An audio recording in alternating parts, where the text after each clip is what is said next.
Listen, I'm pretty sure that in life, you gotta get spit on, you gotta get kicked, you gotta get punched in the face. Because the failures and when people take advantage of you and rip you off and you put your time and your energy and your money in and it doesn't work and you fail, I think those are the things that make you strong.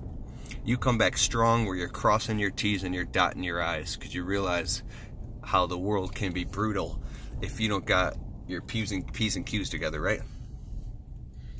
So when you go through failure, and failure really means you pulled the trigger and you went for it. You said, I'm going to do it. Okay, I'm going to do it. You invest your time, you invest your energy, you invest money maybe that you couldn't even afford to lose, and you got gaffled. And it hurts really, really bad because it took you so long to develop the confidence to maybe go for that thing. And you did, and it didn't work. That's our biggest fears. And those are the things that we must go through. So you got two choices. You can be a little bitch, and you can give up. Or you can just keep trying and keep fighting and keep trying.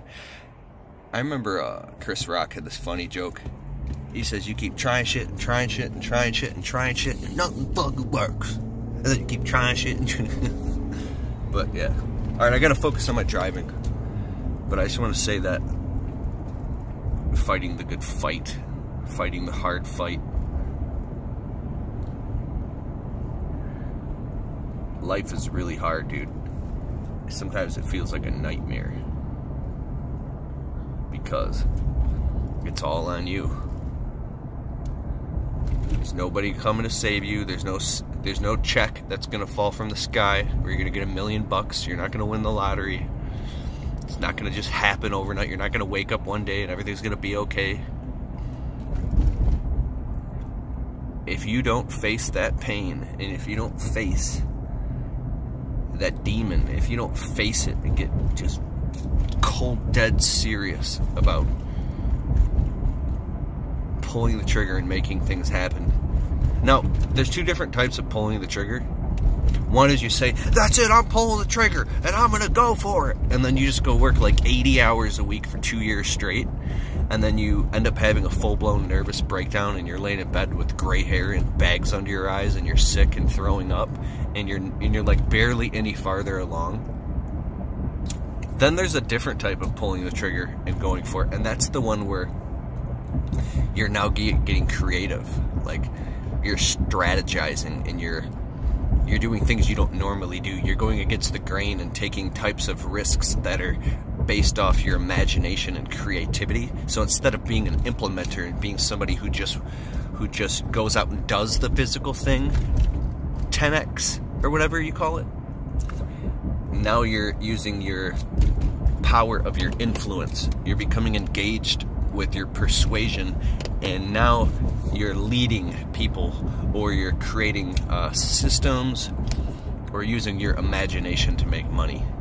And it's not money, it's not just money, it's creating value so you can live a better life. And the only reason I'm hooked into the whole money thing is because money is like oxygen, it's like for survival. It's the only thing, say, me and my wife argue about is money, right? We want to upgrade our lifestyle, get a house, and start pumping out kids. And see, I grew up on welfare. I was raised off of welfare. If it wasn't welfare checks, I would have been taken away by the state. We almost got taken away. I had to go live with a family member before when I was a kid. We moved 32 times. That's how many times we moved. We lived in trailer parks and with no heat and no electricity. We lived in homeless shelters and shit like that. So to me, money is extremely important. So when people say, oh, screw money, you don't have to have health insurance, just get on welfare. I'm not fucking on getting on welfare unless I have a mental disability and I need it, which I do have a mental disability probably. But what I'm saying is like I don't want shit handed to me. I'm fucking sick and tired of this welfare mentality. It's repulsive and disgusting. I'll spit on that mentality. Anybody that feels entitled, like they should get something, like who the fuck are you? Dude, you were fucking born in the United States of America, and you already have everything at your fingertips, and you want to just get shit for free? You think it's just gonna happen for you? No, because the people that I know that work their asses off and they've earned everything they have and they pay for their health insurance and they have, you know, kids and they take care of their kids and their house is clean and they got food in the fridge and their bills are paid and there's gas in their cars. These people are hustling day in, day out, working their asses off, guarding their territory and fighting for what's in between those four walls of their house. These are people that are hustling day in, day out, and they're very conscious and they have boundaries that they protect and they guard their fortress, right? Like, they're very conscious of that because they know that nobody's going to hand them anything for free. And if that's like your tactic is, see, the ego says if I cry and I struggle hard enough and I complain, then I'll get what I want, you know. And maybe if you do cry hard enough, you might get what you want. But all that's going to do is just make the people or world just resent you and feel obligated. So, I think it's just scary as shit to wake up old in your life in a rocking chair one day and knowing that you have no options because you burnt all the bridges and you exhausted them all because you didn't take advantage of the opportunities of your youth, of your energy, of your mindset, of your ability to make things happen. The next thing is, look how far you've come. We don't do that. Our world, our society, our culture, and social media is literally brain damaged us into believing that no matter how far we get, where it's not good enough, because you could just turn on your cell phone and in 1 second you could see somebody who's half as the age of you are, literally driving around in a BMW making $100,000 a month. And that really could get to your head and make you feel like, well, I suck, right? So, I think there's a lot of smoke screens, a lot of flash. There's a lot of bullshit.